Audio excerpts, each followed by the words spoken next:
So we're going to listen to Pasi Sahlberg talk about the GERM, or the Global Education Reform Movement, based on his work in Finland.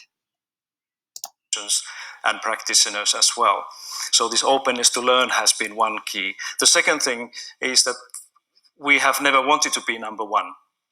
In Finland, we have put the principle of having a good public school for everybody, all the children, as a priority before trying to beat everybody else. And then thirdly, we have taken teachers seriously. In other words, we require that each and every teacher must have a master's degree.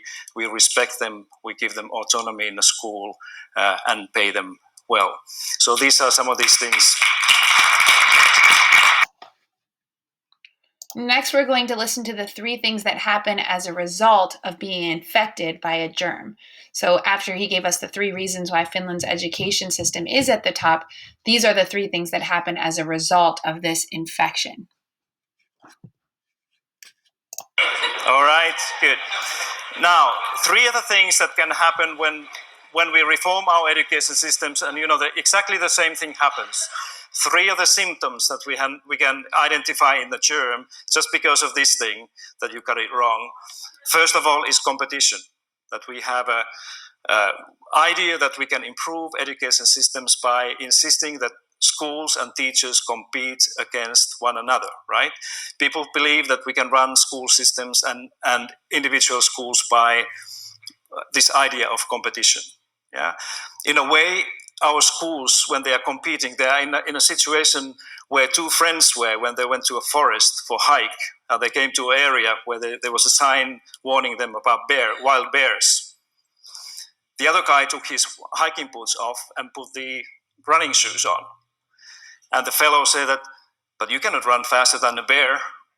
And he said that, I know, but I want to run faster than you. Yeah? This is exactly how the schools operate. The second thing is the increased, stronger accountability for teachers and schools for the students' performance, right? So if you compete, you have to be accountable for something. There's a choice and autonomy, but teachers and schools are held increasingly accountable for students' test scores. And often we are using standardized test data to do this. All right? In Finland, we understand, actually our definition for accountability is that accountability is something that is left when responsibility is taken away. Right? So, accountability is something that is left when responsibility is subtracted. So that's why in my country we speak much more about responsibility rather than accountability. And then the third symptom of the global education reform movement is standardization of education. So we standardize everything, teaching and learning and performance of teachers and schools and so on.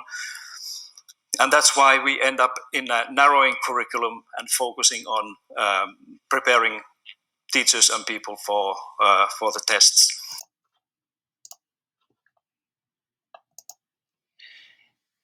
And so we think about, if you can never have equity with standardization in education, you can never have this. And he takes us to this point here. So she's my niece. This is what happens in the standardized classroom. This is one of my favorite cartoons. If you look at this, this is how Vera's classroom looks like. All these children are different, yeah? But if you have a standardized procedure to do things, you cannot really expect anything but a failure. How do you think this goldfish feels about the task of climbing the tree?